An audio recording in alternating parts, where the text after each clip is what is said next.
से सारे विकास के काम करने जा रहे हैं। और 4 दिन बाद जब प्रधानमंत्री ग्वालियर पधार रहे हैं तो ग्वालियर की इसी एयरपोर्ट की सौगात के बलबूते पर अभी तक का अत्याधुनिक प्लेन पहली बार ग्वालियर की धरती पर उतरेगा। माननीय प्रधानमंत्री जी के माध्यम से जो अशोकनगर में आकर के वो एक बड़ी सौगात देंगे। तो मैं माननीय मंत्री सिंधिया जी, माननीय नरेंद्र सिंह जी तोमर जी, सभी प्रदेश के मंत्रीगणों को भी बधाई देना चाहूंगा। हमारे लिए सुखद संयोग है इस अवसर पर जब हमने अपने प्रदेश के विकास का संकल्प जब से हमारी सरकार बनी तब से लिया। इसलिए एक के बाद एक अपने लिए प्रदेश के अंदर सभी क्षेत्रों में समग्र रूप से विकास की हमारी अवधारणा के आधार पर हम आगे बढ़ रहे हैं। तो हमारे अपने ग्वालियर अंचल में खास करके जहां हम अपने इस ग्वालियर अंचल में औद्योगिकरण की दिशा में भी आगे बढ़ रहे हैं, उद्योग को भी पर्याप्त रूप से लेके चल रहे हैं। और जिस प्रकार से बीते समय मार्च के दरमियान हमने 18 अलग अलग इंडस्ट्रियों का लोकार्पण किया था और इस सिलसिले में आगे जाकर के अभी दोबारा कुछ और बड़ी सौगात यहाँ ग्वालियर को मिलने वाली है। इसमें भी हम लगातार लगे हैं। माननीय सिंधिया जी भी मौजूद है। इलेक्ट्रॉनिक्स के साथ साथ हमारे दूरसंचार विभाग की भी बहुत सारी योजनाएं प्रस्तावित है जिसकी सौगातें यहाँ मिलेगी। लेकिन ये बात भी सही है कि ग्वालियर अंचल की अपनी एक विशेष पहचान रही है। तो नदी की बड़ी परियोजना पार्वती काली सिंह चंबल योजना के माध्यम से पूरा हमारा ये अंचल एक अलग प्रकार की एक दुनिया में पहुंचने वाला है। एक सुखद और संयोग है, शिवपुरी जैसा जिला तो पीकेसी में भी लाभान्वित होगा और केन बेतवा से भी लाभान्वित होगा। तो ये हमारा पूरा अंचल एक नए बदलते नए दौर के लिए अलग प्रकार से निकल के बढ़ने को तैयार है। और जब 6 लेन की बात आ रही है दोबारा से, वो भी बधाई देना चाहूंगा ग्वालियर से सीधे आगरा होकर के ये जो नया एक विकास का दरवाजा खुल रहा है। वाकई अब ग्वालियर उस तरह से नहीं रहने वाला है। ग्वालियर बहुत तेज गति से जाने वाला है।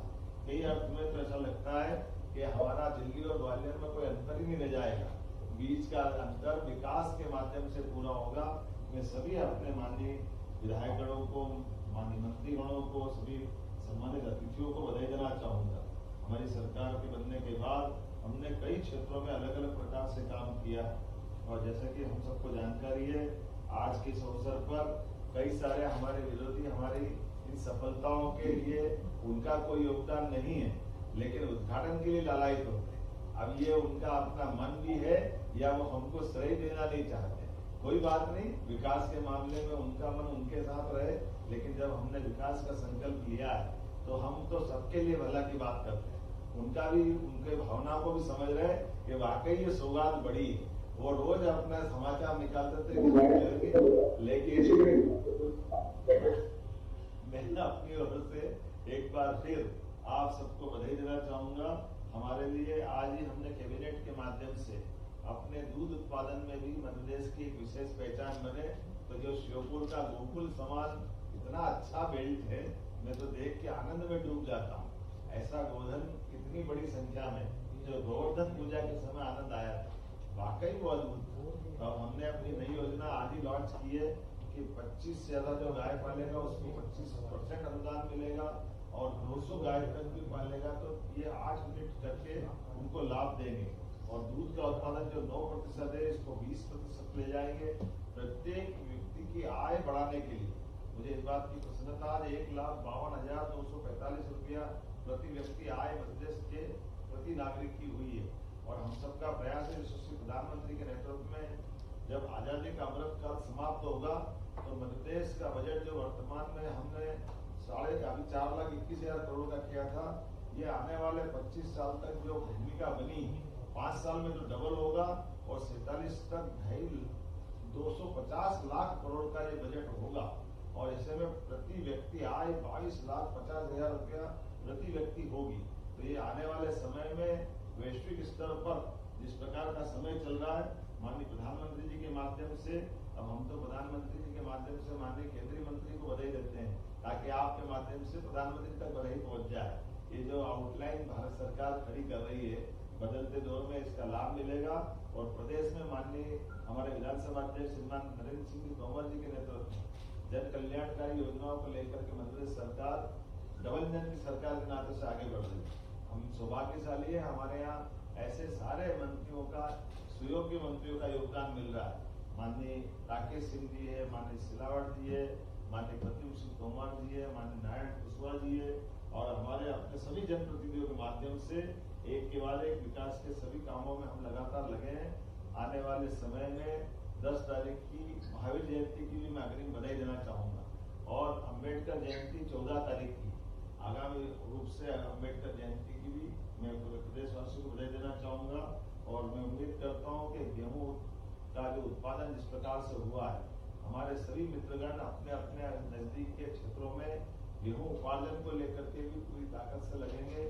हमने प्रदेश को ये सबसे बड़ी सौगात 2600 रुपये क्विंटल का उपार्जन का जो निर्णय लिया, ये हमारे किसान भाइयों के साथ हमारा प्रेम और उनका अपना संबंध है।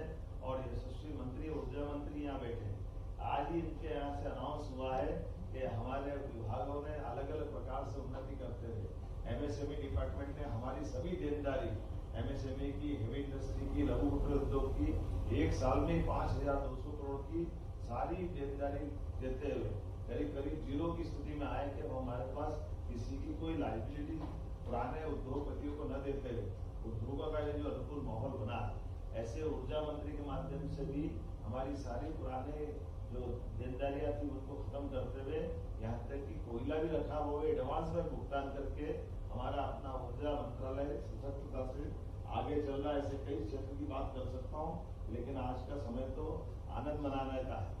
मैं दूर हूँ, लेकिन मुझे बहादुरा के लड्डू याद आ रहा है। मैं मान के चलता हूँ कि मैं यहीं से आप में से यहाँ के लड्डू आप बांटेंगे, खाएंगे, खिलाएंगे, महाराज को भी मजा आएगा और हम सबको, माननीय तोमर साहब को भी मैं अपनी ओर से बधाई देना चाहूंगा कि आज तो ये हमारे लिए मिठाई बांटने का समय है। आज ये बड़ा रेलवे ओवरब्रिज का लोकार्पण हो रहा है। मेरी अपनी ओर से पुनः आप सबको बधाई, बहुत बहुत धन्यवाद।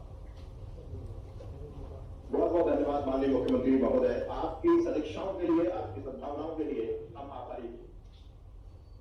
और अब के लिए अनुरोध जो बातचीत कर रहे हैं माननीय मुख्यमंत्री जी, और राज्यों की कर्तव्य ध्वनि से हम इच्छाओं का अभिनंदन करें।